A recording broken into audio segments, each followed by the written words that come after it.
Halo Zoomers, terima kasih sudah mengklik video ini dan mari kita amati dunia makro dan mikro yang ada di sekitar kita.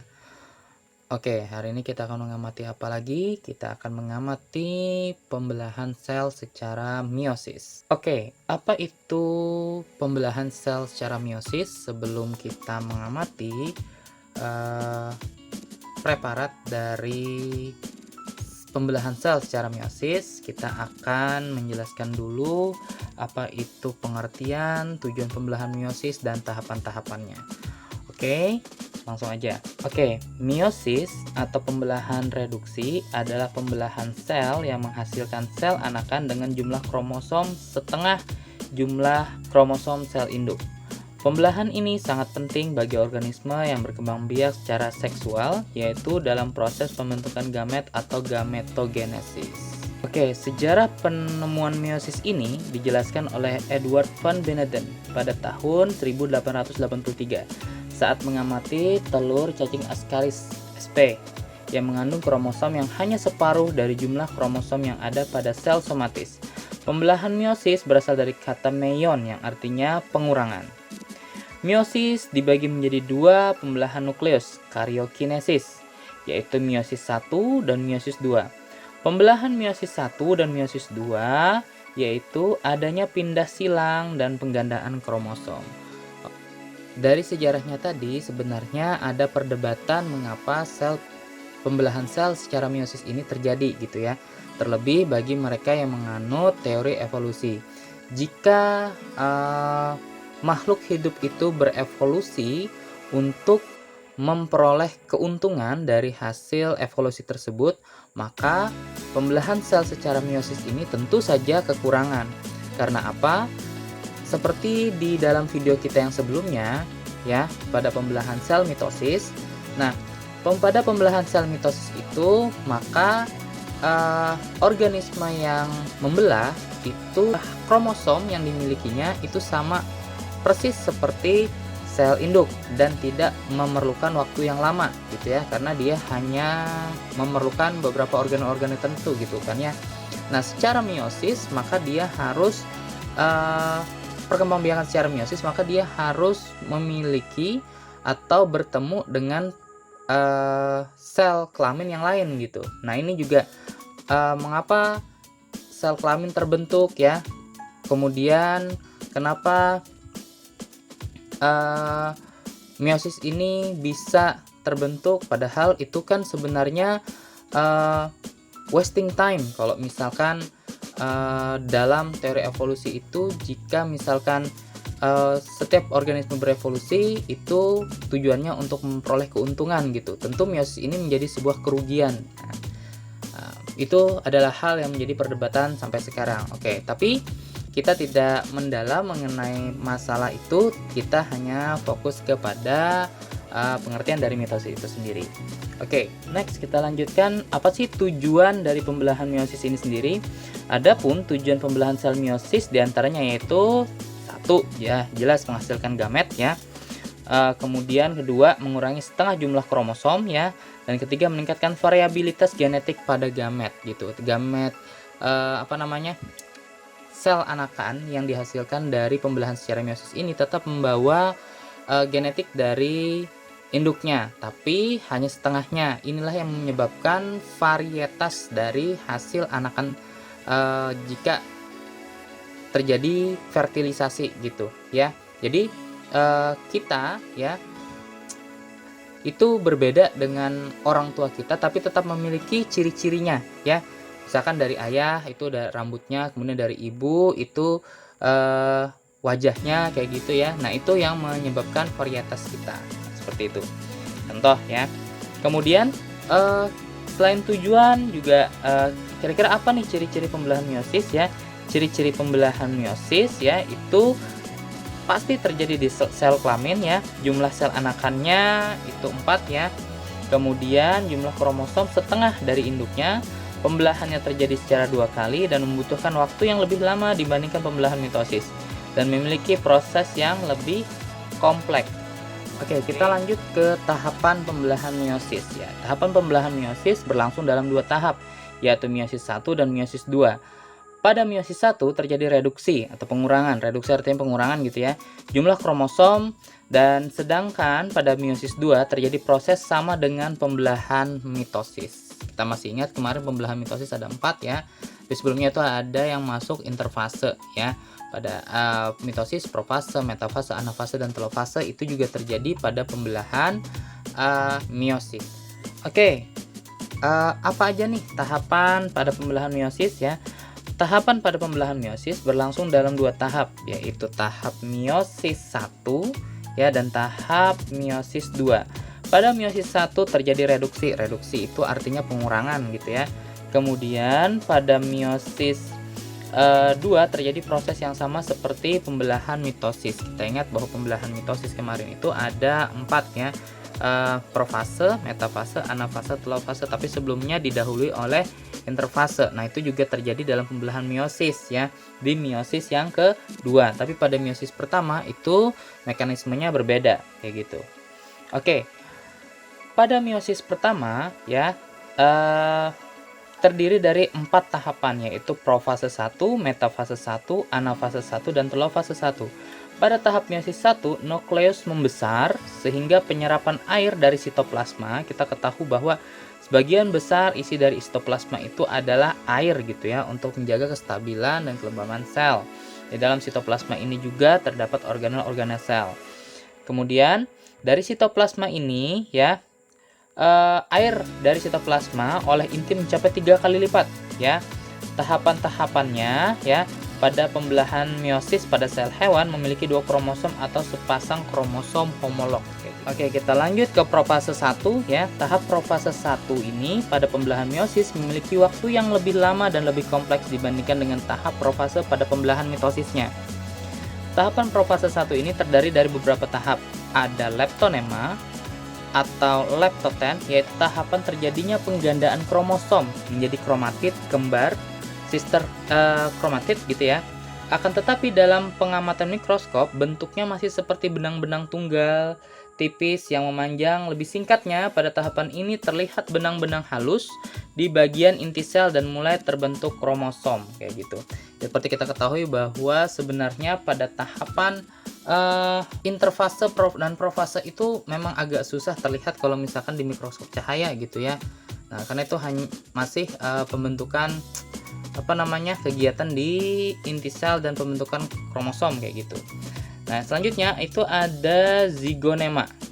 Zigonema atau zigoten itu tahapan terjadinya tiap kromosom homolog berpasangan membentuk struktur bivalen yang dinamakan sinapsis. Oke, setiap kromosom mengalami penggandaan menjadi 2 kromatid kembar, di mana tiap bivalen ya terdapat 4 kromatid kembar. Kompleks 4 kromatid tersebut disebut dengan tetrad.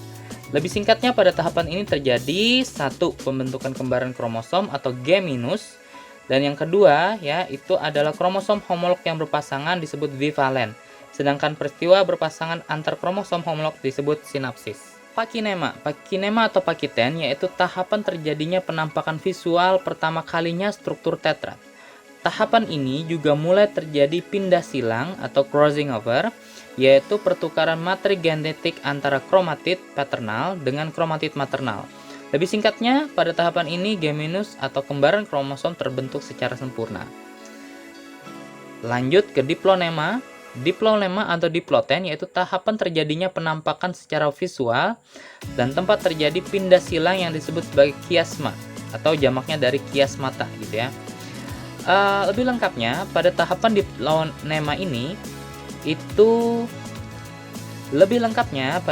diplonema ini terjadi kromosom membelah membujur sehingga setiap kelompok sinapsis terbentuk 4 kromatid dan letaknya saling menjauh. Namun tetapi pada titik-titik tertentu masih ada hubungan yang disebut sebagai kiasma. Adanya kiasma tersebut memungkinkan terjadinya pindah silang atau crossing over. Kita lanjut ke diakinesis. Pada tahapan ini terjadi beberapa hal, diantaranya 1. Terjadinya perpindahan kiasma bergeser ke ujung kromosom. Kemudian tiap kromatid anggota tetrad semakin pendek, menebal dan bergerak ke arah bidang ekuator sel nukleolus, dan membran nukleus menghilang. Kemudian, yang ketiga, mikrotubulus atau benang spindle yang keluar dari centriole semakin memanjang dan menempel pada kinetochore. Pada tahapan metafase, ya, terjadi hal-hal seperti berikut.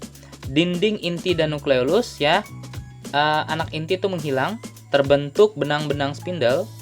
Kemudian kromosom homolog atau G- bergerak ke bidang ekuator dengan sentromer mengarah ke kutub.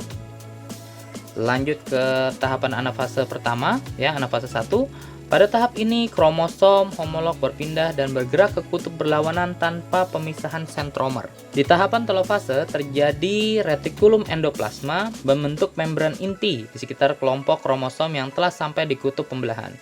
Membran inti dan anak inti atau nukleolus kembali terbentuk.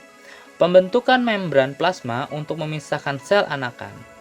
Kemudian yang terakhir membentuk dua sel anakan yang haploid. Oke, jadi sampai pada tahapan ini sudah terbentuk sel anakan yang haploid.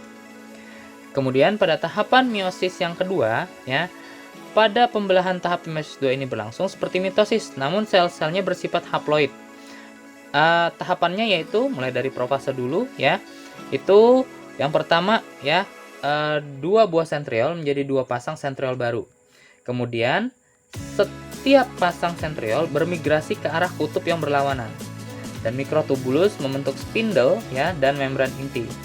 Dan terakhir nukleusnya hilang, kromosom berubah menjadi kromatid. Pada metafase 2, ya, terjadi spindle yang menghubungkan sentromer dengan kutub pembelahan, dan yang terakhir kromatidnya tertarik ke bidang ekuator. Di tahapan anafase yang kedua, ya, seluruh inti sel dan benang-benang spindle dari gelendong bertambah panjang. Bersama dengan itu, sentromer membelah menjadi dua. Kromatid yang berpasangan saling berpisah dan masing-masing kromatid bergerak ke arah kutub yang berlawanan. Tahapan terakhir dari pembelahan meiosis yaitu telofase 2. Pada tahapan ini terjadi benang-benang kromatid yang telah sampai di kutub berubah menjadi benang-benang kromatin. Karyoteka dan nukleus terbentuk kembali. Kemudian pada bidang pembelahan terbentuk sekat yang membagi sitoplasma menjadi dua bagian. Dan yang terakhir terbentuk 4 sel baru dengan jumlah kromosom setengah. Jadi seperti itulah tahapan pembelahan meiosis. Zoomer semua. Oke, itu tadi penjelasannya. Sekarang kita akan mengamati, ya, sel gonad, ya. Itu maksudnya sel diambil dari sel kelamin, ya, hewan. Nah, jadi karena kan di pembelahan secara meiosis ini terjadi pada sel gonad tadi, maka itu nanti yang akan kita amati. Kita akan ambil dulu preparatnya. Pelan kita buka, kemudian kita ambil sel preparatnya, letakkan kembali. Dan ini adalah preparat dari sel gonad untuk pengamatan pembelahan sel secara meiosis. Ini adalah awetannya. Itu bisa, kalau zoomer bisa lihat di sana, ya, itu ada sel gonadnya, ya, awetan sel gonadnya di sini. Kita akan amati, ya, di bawah mikroskop. Kita ambil dulu mikroskopnya.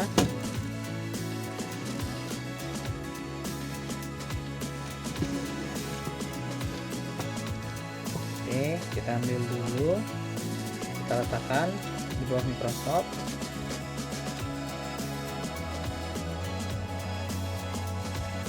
Kita berikan pencahayaan.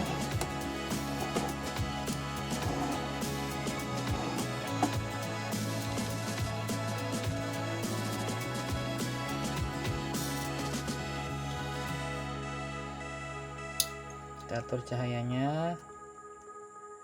Oke, kita akan amati di bawah mikroskop, ya, mulai dari perbesaran paling kecil sampai perbesaran paling besar, ya. Nanti para zoomer bisa lihat hasilnya dari pengamatan pembelahan sel secara meiosis.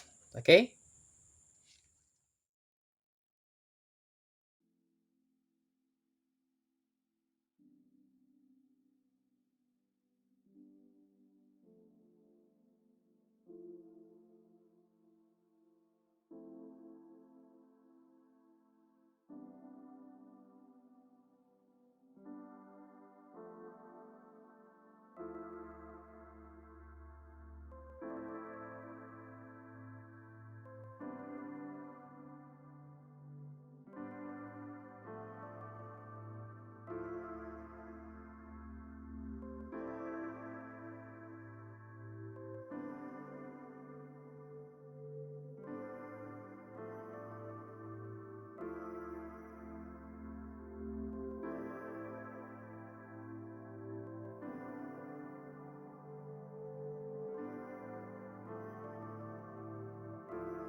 Oke Zoomers, itu tadi pengamatan kita terhadap sel gonad yang dimana di sana terjadi pembelahan secara meiosis, ya.